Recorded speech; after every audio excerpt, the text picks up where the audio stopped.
Pemirsa yang berbahagia, kita teruskan kembali tentang ceramah kita tadi. Ada beberapa hal yang bisa kita lakukan agar segala perbedaan-perbedaan itu kita hilangkan, persatuan kita wujudkan. Di dalam Al-Quran, di surat Al-Anfal tadi, yang pernah saya sampaikan tadi di awal, kata Allah, ati'ullah wa ati'ur rasul. Ingat Allah, ikutlah Allah dan ikutlah Rasul. Artinya apa? Al-Quran, Al-Hadis. Ini adalah dua pusaka besar yang ditinggalkan oleh Rasulullah Sallallahu Alaihi Wasallam kepada kita. Rasulullah berkata, taraktu fikum amro ini. Saya tinggalkan dua pusaka kepada kalian. Lan tadillu abada. Tidak sesat kalian, pasti kata Allah tidak sesat. Fa in tamassaktum bihima kitabullah wa sunnati. Tapi dengan syarat Quran pegang teguh, Al-Hadis yang sahih pegang teguh. Ini dua syarat. Jadi kita umat Islam ini jangan lari dari sini.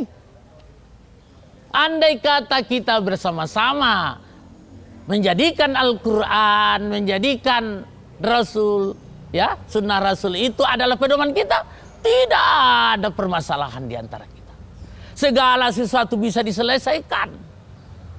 Persatuan bisa kita wujudkan. Ini rahasia yang diajarkan oleh Rasulullah SAW kepada para sahabat dahulu.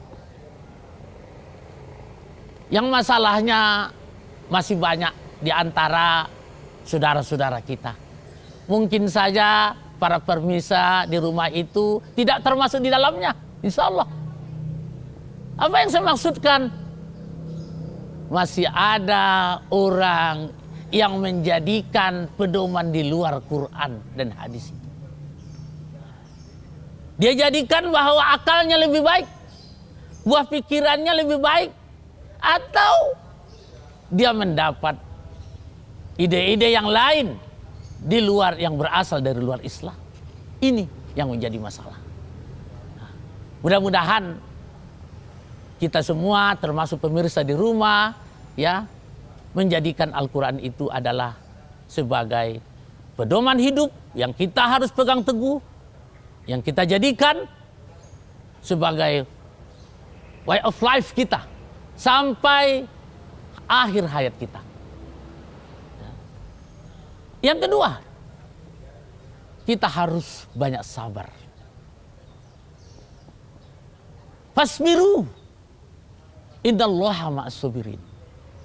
Di dalam membina agama Allah ini adalah harus sabar. Berjuang ini harus sabar. Tidak bisa cepat, jangan cepat itu. Rasulullah bayangkan 13 tahun di kota Mekah. Dakwahnya masih belum. Jumlah orang yang ikut pun sedikit. Tuh. Pernah Rasulullah itu bertanya dalam hatinya, tapi Allah sudah tahu lebih dahulu. Kenapa orang sulit diajak kepada yang baik?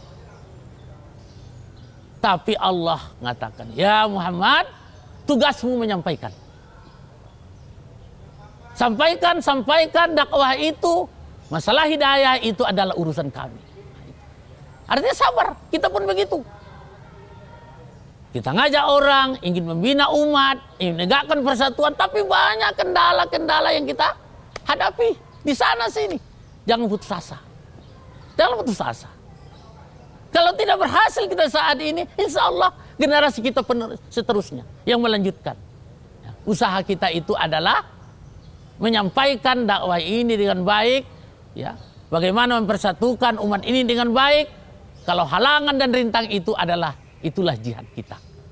Nah, dari itu kepada para pemirsa yang berbahagia, selama kita hidup ini tidak lama, ya.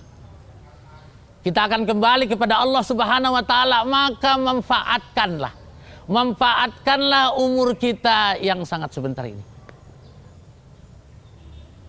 Karena suatu saat kalau kita sudah kembali pada Allah, habislah. Tidak ada lagi usaha kita.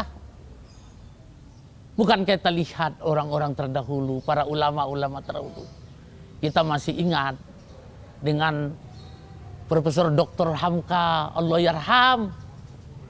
Orang yang banyak meninggalkan jasa, tulisan, karya, dan sebagainya. Bukankah kita ingin seperti itu? Kita pernah baca Riyadhus Shalihin, seorang imam, namanya Imam Nawawi, umurnya cuma 38 tahun. Tapi meninggalkan karya yang begitu besar. Riyadhus Shalihin itu sudah ratusan bahasa diterjemahkan orang. Inilah seolah-olah dia meninggal tapi dia hidup. Berapa banyak karya Dr. Hamka yang kita baca, dia tinggalkan. Seolah-olah dia masih hidup saat ini. Inilah yang kita inginkan. Jangan ada keinginan kita untuk merusak, berbuat kezaliman dan sebagainya. Makanya kata Allah, wala taqulu lima yuqtalu fisabilillah amwat. Jangan kamu kira orang yang meninggal di jalan Allah itu mati. Mereka tuh hidup. Tetapi kamu tidak tahu. Jadi mudah-mudahan mendorong kita hari demi hari harus lebih baik. Hari ini lebih baik daripada hari kemarin. Hari besok ya lebih baik daripada hari ini. Jangan sama. Kalau sama itu rugi kita. Karena umur kita bertambah terus. Jangan malah mundur. Itu adalah nanti laknat Allah yang datang kepada kita. Nauzubillah min zalik. Nah, jadi dari kesimpulan ini ya mudah-mudahan ya kita apa yang kita sampaikan dari awal tadi, mari kita berbuat apa yang kita bisa untuk membangun umat ini agar ukhuwah kita, persatuan kita lebih kokoh ke depan dan agama Allah ini jaya di muka bumi ini. Akhir kata, yang benar dari Allah SWT, kekeliruan dari kami pribadi, nasrun minallah, wa fathun qarib, wa basyiril mu'minin. Wabillahi taufiq wal hidayah. Assalamualaikum warahmatullahi wabarakatuh.